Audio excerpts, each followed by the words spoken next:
Live from WTVO Rockford and your home team. Eyewitness News at 5 starts now. Rockford police arrest a man suspected of having inappropriate contact with a minor. The alleged victim was not a stranger. A behind-the-scenes look at the preparations for one of the biggest county fairs.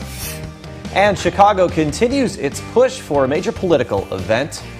We'll look at what's in the pitch to Democratic Party leaders. Good evening, I'm Mimi Murphy. And I'm Eric Wilson. A Loves Park man faces charges after he's accused of having inappropriate contact with a minor. Rockford police were alerted to the online relationship earlier this month. Police arrested 36-year-old Brandon Green yesterday. He is charged with solicitation of child pornography, indecent solicitation of a child, and grooming. Investigators say Green and his alleged victim know each other. A Roscoe man is accused of having child pornography. 20-year-old Gavin Fraser is charged with 2 counts of possession of child pornography and 2 counts of dissemination of child pornography. The Internet Crimes Against Children Task Force executed a search warrant at a Roscoe home and discovered evidence that led to Fraser's arrest. He is in the Winnebago County Jail waiting for a bond hearing. A homeless man faces charges after police say he threatened his wife and attacked an officer. This happened early Saturday morning on Lawndale Avenue in Rockford. That's near Huffman Park. According to the criminal complaint, Christian Hernandez sent his wife, with whom he separated, threatening texts. One reportedly told her he was coming over to, quote, blow up the whole street. When officers got there, Hernandez ran back to a waiting taxi. They say they had to remove him from the cab by force. During that time, police say the 31-year-old attacked an officer with a pocket knife. Documents also show Hernandez had lighter fluid and a lighter. He faces a long list of charges, including aggravated assault of a police officer and attempted arson. A mosquito pool in Forston tests positive for West Nile. Ogle County now has its first case of the virus this year. Health officials say it should be assumed that the virus is present throughout the entire county. Common symptoms of West Nile include fever, nausea, headache, and muscle aches, but most will not show any symptoms. Those older than 50 and immunocompromised individuals are at higher risk for more severe illness. The Ogle County Health Department encourages practicing the 3 R's: reduce, repel, and report. The Stephenson County Fair started today in Freeport. The event takes place until Saturday. Our Jordan Wolf is live from the fairgrounds. Jordan, what's it like on the first day? That's right, Eric and Mimi. We're out here live at the Stephenson County Fair. The rides here behind us are just getting ready to start it, and I'm with Hannah and Zach Maurer, and there are 3 little ones here to talk about what they're excited for the fair. So first of all, I'll start with Charlotte. Charlotte, what are you excited for here for the fair? The slides. So our Charlotte is excited for the slides. She's ready to go. We saw the slide there over earlier. All right, Adler, what are you excited for? I'm excited for all the rides. All of the rides. So Adler's excited for all of the rides. And what about Izzy? What are you excited for? I like the slides. The rides? Also like the rides. So they were Ice cream. and ice cream. We can't forget about the ice cream. So we were really excited about all the rides. And they were also talking to me earlier about the food that they're excited for as well. So is there anything else that you guys would like to add that you guys are excited for? I'm excited to eat at the Hog House. Yeah, ditto. Same here. That's our favorite place to eat when we come to the Stephenson County Fair. I want corn dog and ice cream. Okay. Yeah, they were talking about the corn dogs earlier. We can't forget about the corn dogs. So we're going to be live out here, Stephenson County Fair. The weather is absolutely perfect going on here for the rest of the week. Be sure to come out and enjoy everything that this has to offer because it is absolutely beautiful here today. Plenty of stuff to get out and enjoy here for the rest of the week. For now, guys, we'll send it back to you in the studio. That sounds like the perfect dinner menu. Corn dogs and ice cream. Love it. Jordan, thanks. The state line gets ready to put on the area's largest county fair. And a lot of change is coming to the Boone County Fairgrounds. Visitors will find new lights and flagpoles at the grandstand. There will be tents and amusement rides going into place, and the new Grange Hall and Museum. Volunteers have donated time and equipment. Organizers say these updates wouldn't be possible without community support. We're very proud of this facility and this fair from all these years. I mean, we started out here in 1964 with just a set of restrooms and tents and 80 acres of flat ground. And then we just grew from there. Boone County Fair takes place August 9th through 14th.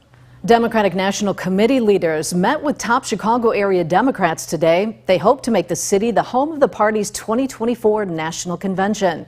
Officials are looking at a number of different venues and logistics, expecting visits to places like the United Center, Navy Pier, and Millennium Park.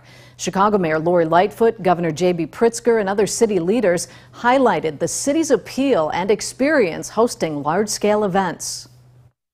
A convention of this size and visibility would be tremendously beneficial to this city and give us an opportunity to claim our narrative on a global stage.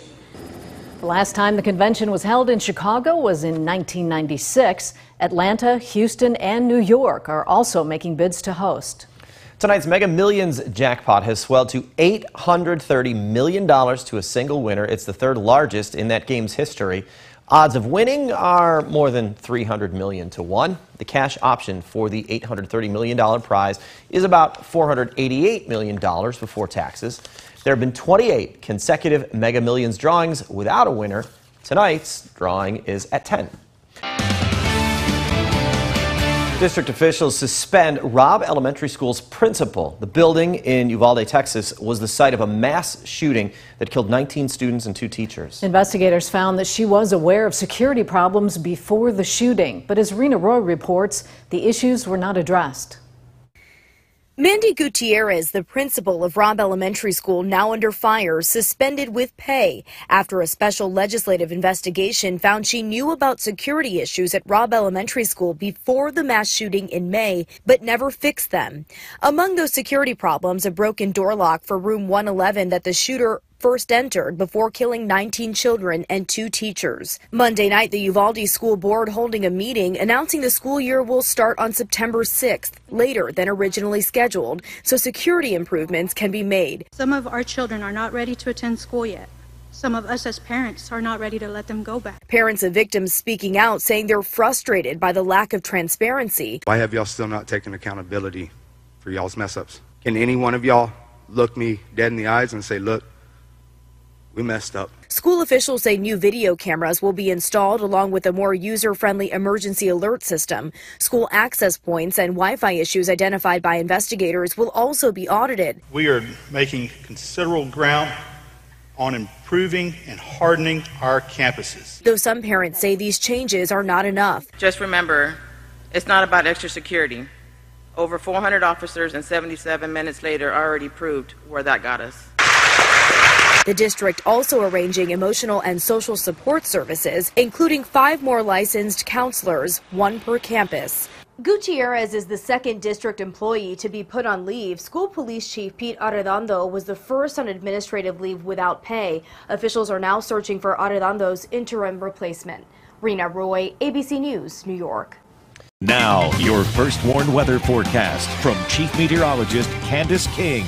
Well, we have had some fair weather cumulus clouds kind of pop up here over the last couple of hours, but it's been another beautiful July afternoon. A live look with our SkyTrack camera up in downtown Beloit, brought to us by Bright Motors. We will stay pretty quiet, comfortable too. Temperatures in the upper 70s and lower 80s, from 82 degrees now in Janesville, 80 here in Rockford, 78 in Rochelle, and 80 currently in Freeport. We're kind of sandwiched between 2 storm systems. Stationary boundary down to the south, which brought some pretty significant rainfall to the St. Louis metro area here late last night, early this morning. Another cold front up to the northwest. That boundary down to the south not going to impact us, but we watch that cold front kind of slide in late tonight, early tomorrow. That's where we see a small chance for an isolated shower kind of work in early tomorrow. But the rest of this evening and much of tonight actually going to stay pretty dry.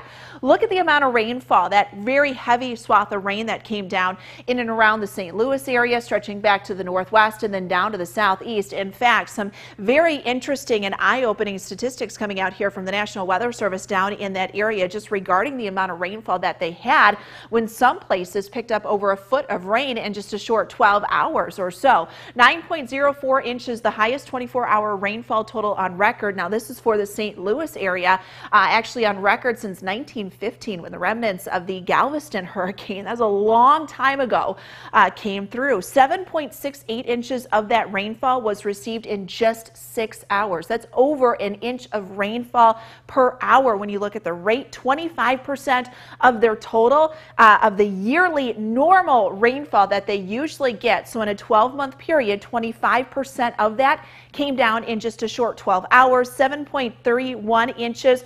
Typically for July and August, the normal, when you look at those 2 months combined, they had that in just that 6-hour time frame. So just an excessive amount of rain coming down, and unfortunately kind of that pattern, something that'll stick, is that stationary boundary remains pretty much in place. That is not going to work to the north. That stays to the south. We kind of set our sights to the northwest. That cold front comes in early tomorrow. Cloud cover will increase tonight. Winds will stay from the south. Notice early tomorrow morning you've got a couple of light showers that'll kind of work through here as we get through sunrise. Cold front actually comes through about 9-10 o'clock tomorrow morning. We start to dry things out then for tomorrow afternoon. Low 80s for our high. While we dry out tomorrow, take note of the wind from the northwest. That'll shift back around to the south, keep us pretty warm going Wednesday night into Thursday. We've got another cold front that comes in early Thursday morning, so this right around sunrise.